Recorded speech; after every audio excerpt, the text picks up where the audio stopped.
नमस्कार. आज आणखी एका वेगळ्या विषयावरती चर्चा करण्याची वेळ आलेली आहे.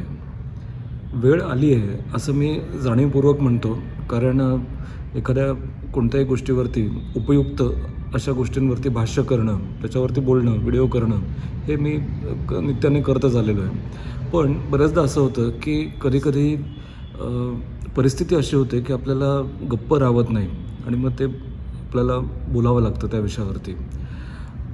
कामानिमित्त मी इथे गुजरातमध्ये असताना मला एक अशी व्यक्ती भेटली की जे काही दिवसांपूर्वीच आत्महत्या करायला प्रवृत्त झालेली होती, आत्महत्या करणार होती आणि समूह काही गोष्टींमुळे तिने फक्त तो निर्णय बदलला होता किंवा पुढे ढकलला होता, पण त्या निर्णयावरती ती व्यक्ती ठाम होती.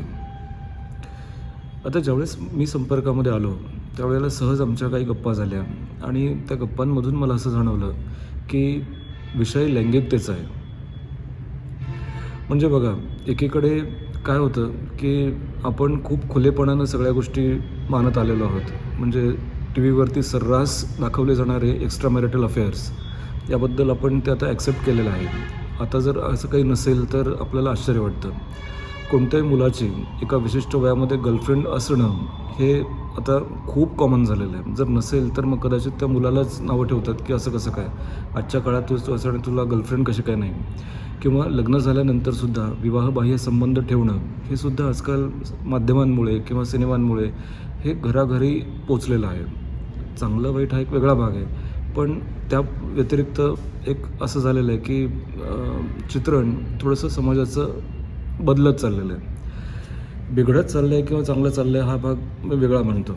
अशा याच्यामध्येच समलैंगिकता किंवा होमोसेक्शुअलिटी ही मात्र अजूनसुद्धा समाजमान्य झालेली नाही आहे, किंवा त्या व्यक्तींना खूप अडचणींना सामोरं जावं लागतं, किंवा एखाद्या ग्रुपबरोबर त्यांना एक छेडछाड केली जाते किंवा वाळीत टाकण्यासारखे प्रकार केले जातात, किंवा त्यांना एक थोडंसं टार्गेट केलं जातं. हास्यास्पद विषय ते बनतात आणि त्यामुळे काय होतं की साहजिकच मनोबल कमी होतं, मनाचं खच्चीकरण होतं आणि कितीही त्यांच्यामध्ये टॅलेंट असू देत, कितीही स्किल असू देत, सेक्शुअल ओरिएंटेशन हा एकमेव क्रायटेरिया असा ठेवला जातो की जिथे या मंडळींवरती पूर्णपणे दुर्लक्ष होतं आणि प्रत्यक्ष अप्रत्यक्षपणे आपला समाज, तथाकथित आपले बुद्धिवादी लोक किंवा या समाजातली बहुतेक मंडळी ह्या व्यक्तींना आत्महत्या करायला प्रवृत्त करतात.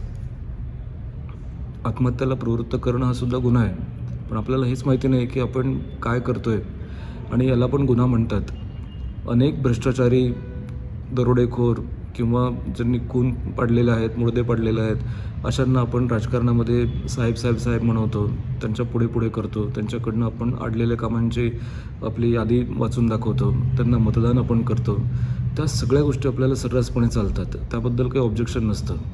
जनतेचा पैसा जनतेलाच ही मंडळी लुटून खातात, तरीसुद्धा सगळीकडे अळीमळीची गुपचळी असते. कोणी त्याबद्दल बोलत नाही, कोणी भाष्य करत नाही.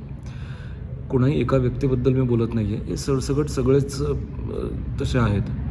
पण ज्यांचं सेक्शुअल ओरिएंटेशन अशा प्रकारचं आहे, जे होमोसेक्शुअल आहेत किंवा बायसेक्शुअल्स आहेत किंवा ट्रान्सजेंडर्स आहेत, अशा लोकांच्या बाबतीत मात्र खूप प्रमाणामध्ये एक अवहेलना होते किंवा त्यांना जगणं दुरापास्त केलं जातं.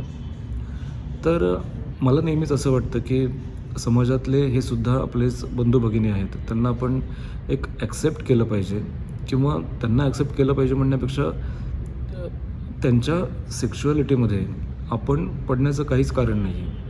म्हणजे ज्यावेळेस मी इतर सगळ्याच लोकांशी चर्चा करतो त्यावेळेला त्यांचं सेक्शुअल ओरिएंटेशन बघून मी चर्चा करत नाही.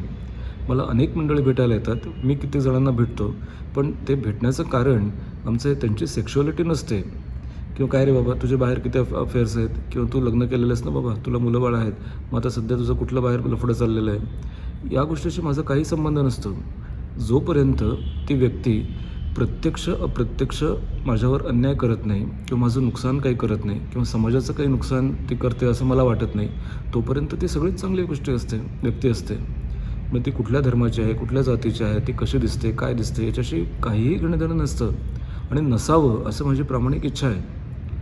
पण ह्या अशा गोष्टींनी आपण ज्यावेळेला आपली किंमत मला वाटतं आपण कमी करून घेतो, की आपण जर बुद्धिवादी आहोत, आपण 4 बुकं शिकलेलो आहोत असं आपल्याला वाटतं, शहाणी सुरती आहोत असं लोक आपल्याला समजतात, तर आपल्यावरती जबाबदारी आहे असं वाटत नाही का, की आपण या लोकांना ॲक्सेप्ट केलं पाहिजे? तुम्ही याला ग्लोरिफाय करा किंवा न करा हा तुमचा वैयक्तिक प्रश्न आहे. कदाचित असं असू शकतं की कदाचित त्या गोष्टी तुम्हाला पटणार नाहीत. बहुतेक गोष्टी नाही पटत. खूप जणांना त्याच्याबद्दल काहीतरी आजार वाटतो, खूप जणांना डिसऑर्डर वाटते किंवा हे निसर्गाच्या खूप विरोधात आहे, मग समाजाचं कसं होणार असंही काही लोकांना वाटतं. ही आपापली प्रत्येकाची वैयक्तिक मतं आहेत. पण निदान तुम्ही त्या व्यक्तीला दुखावू नका. जर काही वेळ अशी आलीच की तुम्ही अशा व्यक्तीच्या समोर आलेला आहात की जे LGBTQ कम्युनिटीच्या मध्ये आहे किंवा त्याच्या संदर्भात ती व्यक्ती आहे, तर निदान तुम्ही ताशेरे ओढू नका किंवा तुमचं ज्ञान पाजळू नका की ती व्यक्ती कशी आहे किंवा काय आहे किंवा कसं काय ते, किंवा हा प्रश्न पण पूर्णपणे वैयक्तिक प्रश्न आहे की तुम्ही त्याच्याशी किती संबंध ठेवायचा आणि किती नाही. पण मला प्रामाणिकपणे असं वाटतं की जर एखाद्याला जगण्याला आपण मदत केलीत किंवा जगण्याला उभारी तुम्ही दिलीत, एक मोटिवेट केलं, त्याच्यामधल्या ज्या स्किल्स आहेत, त्याच्यामधल्या ज्या काही गोष्टी कला आहेत, तर त्या तुम्ही जाणवून दिल्यात, त्यासाठी ती दृष्टी तुम्हाला पाहिजे हे खरं आहे. ते जर तुम्ही ते एन्हान्स करण्याचा प्रयत्न केलात तर मला असं वाटतं की त्यासारखे दुसरे आशीर्वाद कुठलेही असणार नाहीत. म्हणजे आपण शिकलेलो आहोत, आपण रिसर्च करतो, आपण अनेक डिग्र्या घेतलेल्या आहेत, तरी पण मला असं वाटतं की याचं जी इती कर्तव्यता आहे ती केव्हा साध्य होईल? ज्यावेळेला तुमच्या शिक्षणाचा कितीतरी उपयोग डायरेक्ट होईल या लोकांवरती किंवा समाजातल्या कोणत्याही लोकांवरती, त्यावेळेस तो होईल.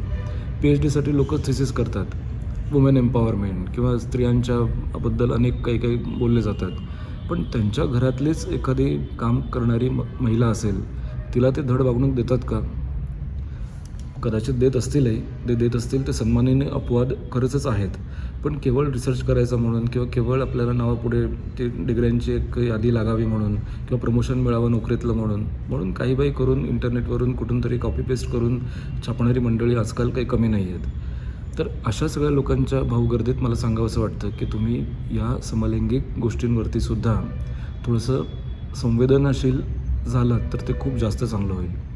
कारण संवेदनशील व्हायचं म्हणजे नेमकं काय करायचं, तर उठसूट त्यांना भेटीगाठी घ्यायच्या किंवा तुम्हाला जे आवडत नाही ते करायचं का, असं अजिबात नाही. पण जर अशी व्यक्ती कुठे आलीच तर तुम्ही तुमचा संकुचित दृष्टिकोन बाजूला ठेवून एक त्यांना आपलेपणाची भावना जर दिलीत तर ही मंडळी खूप काही चांगलं करू शकतात. मला इथे जर भेटलेली व्यक्ती आहे ती कम्प्युटर्समध्ये खूप चांगली आहे, तिला बऱ्याच स्किल्स अशा आहेत की जे व्यवहारात खूप गरजेच्या असतात. बाहेरच्या जगामध्ये वावरल्यानंतर कसं आपल्याला काय काय प्रॉब्लेम्स येऊ शकतात किंवा एकटेपणानं आपण कसं जगू शकतो, काय जगू शकतो, अशा खूपशा स्किल्स त्याच्यामध्ये आहेत, भरपूर प्रमाणामध्ये आहेत. पण ही जी नाउमेद जगण्यातली आहे, ती जगण्यातली नाउमेद जी आहे, ती नाउमेद घालवण्यासाठी आपल्यापैकी बहुतेकांनी जर प्रयत्न केलेत तर ते अधिक चांगलं होईल असं मला वाटतं. मला कुठल्याही एका विशिष्ट घटनेचं, गोष्टीचं, प्रसंगांचं समर्थन करायचं नाही आहे. पण एवढंच मला वाटतं की जर सामाजिक बांधिलकीच्या गोष्टी आपण पेपरमध्ये वाचतो किंवा त्याचा आपण नुसतं की पुस्तकी अभ्यास करतो, तर त्या प्रत्यक्षात आपण आणल्या तर ते खूप चांगलं होईल. माझी खात्री आहे की समाजामध्ये अशी माणसं आहेत, खरंच आहेत. म्हणजे मी ही पण बाजू दुसरी आवर्जून सांगू इच्छितो की मला ज्यावेळेला अशी ओपन माइंडेड किंवा ब्रॉड माइंडेड मंडळी भेटतात ना, की जी खूप आपलंसं करतात किंवा त्यांचा एकंदरीत अप्रोचच खूप चांगला आहे, त्यावेळेला मला खरंच खूप बरंही वाटतं. पण ती मंडळी जरा कमी आहेत. त्यामुळे प्रत्येक गोष्टीमध्ये सन्माननीय अपवाद हे असतातच, याची मला पूर्ण खात्री आहे. त्यामुळे सरसकट सगळ्यांनाच मला दोषारोप करायचा नाही आहे किंवा सरसकट सगळ्यांवरच आरोपही करायचे नाही आहेत. पण मला एक असं वाटतं की आपल्या परिचयाच्यामध्ये कोणी अशी मंडळी असतील किंवा कोणाला असं दुष्टभावना देणारी आणि त्यांना आत्महत्येला प्रवृत्त करणारी अप्रत्यक्षपणे अशी जर काही मंडळी असतील तर त्यांना तुम्ही समुपदेशन करू शकता किंवा त्यांना तुम्ही समजावून सांगू शकता की या गोष्टी आपण बंद करणं किती आवश्यक आहे. समाजात शेवटी हे अशा गोष्टी आहेत ना की कदाचित आपल्या घरात कदाचित एखादी व्यक्ती अशी असेल की तिचं ओरिएंटेशन अशा पद्धतीचं आहे किंवा ती ह्या कम्युनिटीशी बिलॉंग करते, तर मग आपण घराच्या बाहेर हाकलणार? म्हणून थोडा साधक बाधक विचार केला तर ते अधिक चांगलं होईल. धन्यवाद.